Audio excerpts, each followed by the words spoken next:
may pahaba na ako sir. Yung pati sir yung malasakit nawalan din ng budget. So, yung malasakit kasi is under kasi yan ng batas ng Philippine Healthcare Universal Healthcare Law. So, I believe hindi naman papayag ang Senado niyan at matitinong mga congressman na mawawala yung malasakit center dahil nagawa naman yan yung malasakit center, nagawa yung programa na yan, batas yan siya hindi yan siya gawa-gawa lang, kwento-kwento lang ginastusan na yan ng bilyon-bilyon dahil lang tingin ninyo ay hindi maganda sa tingin nyo yung serbisyo niya, pero para sa taong bayan ay maganda. Hindi naman yun dapat. So sana bigyan natin ng respeto yung batas natin at bigyan naman natin ng integridad balik yung mga Pilipino ngayon. Naghihirap na nga, lalo nyo pang pahirapan. So sana. Sir, balik po tayo sa PhilHealth. Para kasing bumabor na si President Bongbong Marcos dun sa pag-zero budget ng PhilHealth. Ano pong masasabi niyo, sir? So, kung papabor si BBM ay kanyang risko na yan. At dyan niya makikita kung ano ang sigaw ng mga tao na naapektuhan. Dahil alam ko maraming mamamatay niyan. So, kawawa ang tao. So, alam naman nila yan. Matatalino naman sila Naging presidente siya, marami naman siyang mga advisor dyan. Kung gagawin at itutuloy pa rin niya yan, hindi nila pagmitingan balik ng bicameral committee head. So, nasa kanila na yan. Ang taong bayan ay nakikinig at nag-o-observe lang sa kanilang mga movement. Sir, hingin lang ako sa ng komento tungkol sa kasi si Senator Bongo sir yung mayagda ng batas ng malasakit. Sir, ano pong masasabi niyo kay Senator Bongo sa performance niya bilang senator? Masabi naman natin si Kuya Bongo, kita naman natin kung gaano siya magtrabaho. At kita nyo naman, hindi siya namumulitika na tao. So kita nyo naman siya na kung saan ang may sunog, andoon siya. Saan ang may kalamidad, andoon siya. Saan yung dapat tulungan, andoon siya. So sabi ko nga sa inyo, mga kababayan, nakikita nyo kung sino ang senador na nagtatrabaho. So hindi na kailangan mangampanya ako dahil tayo, intelligent tayo mga Pilipino. May pinag-aralan tayo. At alam natin kung sino yung mga pulpul sa Senado, sino yung mga pulpul na congressman, sino yung mga pulpul na mayor, gobernador, board member at councilor ng ating bayan. Huwag niyo iboto yun dahil dagdag sakit sa ulo lang yan ng Pilipinas.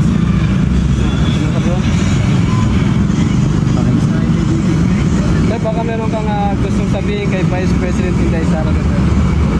Mensahe ko lang sa ating butihing Vice Presidente, Ma'am Inday, tuloy lang ang laban.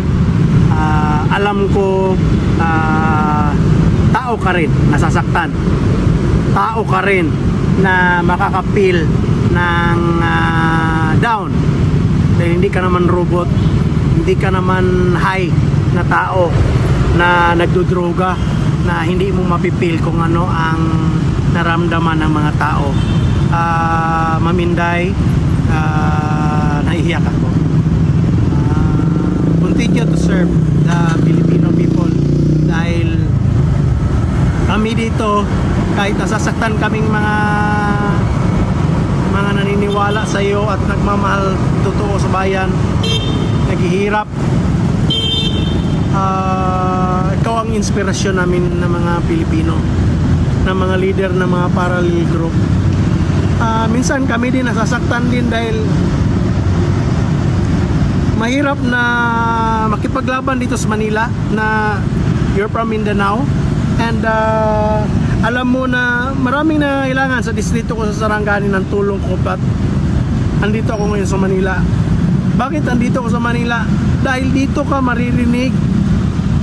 And I am fighting not only for the province of Sarangani, but I am fighting for the whole nation, buong bayan ng Pilipinas, dahil mahal natin. So yung eleksyon na pinapait natin na mahalin natin ang Pilipinas, this is the time. Papakita mo na mahal natin ang Pilipinas, hindi lang dahil sa kampanya. So, Ma'am Inday, hindi ka nag-iisa. Ang bayan ay nasa sayo. Ang mga taong hindi bayaran nasa sayo. Tuloy lang ang laban mo. We will fight with you. And kasama mo ang Diyos. Kasama mo ang bayan. Kasama mo ang lahat ng pamilyang Pilipino na totoong nagmamahal sa watawat ng Pilipinas at ang bayan ng Pilipinas. Again, Ma'am Inday, Merry Christmas sa buong pamilya ng Duterte, Zimmerman, and buong bayan ng Pilipinas. Luzon, Visayas, Mindanao, Merry Christmas. Galing sa founder ng Tabang Mindanao. Ang inyong abang lingkod po, King Bilimang. We love you so much, Ma'am Inday.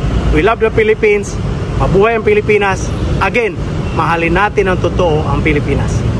Sir, nakita ko naging emotional kayo, sir. So, bakit, sir, ba naiyak kayo sa inyong mensahe kay Vice President Inday Sara? Nakakaiyak dahil kita natin siya kung paano siya sinasaktan ng mga taong ang galing magpipis-pis noon. Duterte, Duterte. Pero saan sila ngayon? Sabihin nila, nagtatrabaho lang daw sila. I don't think so. Makita nyo na sinisingle out nyo ang mga Duterte. Maniwala kayo, mga kadistrito nyo, nakatingin lang sa inyo. Hindi kayo iboto nila. At ang Diyos ay hindi tulog. Nasasaktan ako dahil isipin mo, si Inday, parang si Inday Sara ang may bitbit ng lahat ng mga problema na hindi dapat naman niya problemahin.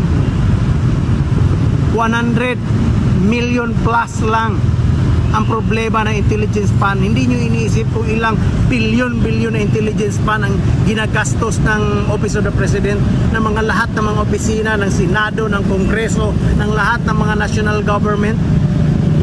Pa si Inday lang. So, sa akin lang, nasasaktan ako hindi dahil kay BP, nasasaktan ako dahil sa ating bansa.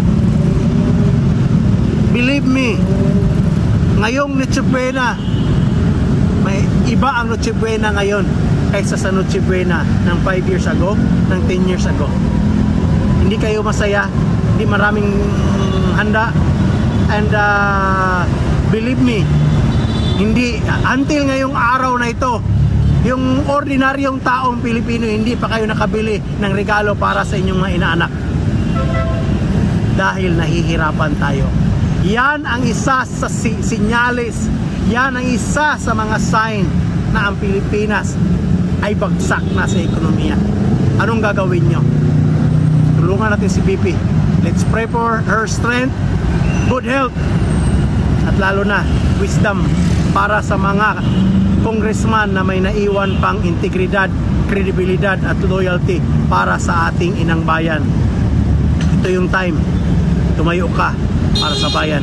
Hindi sa politika, hindi sa partido, hindi dahil Duterte, kundi para sa bayan, para sa flag natin. Yun sir, maraming salamat sir. No?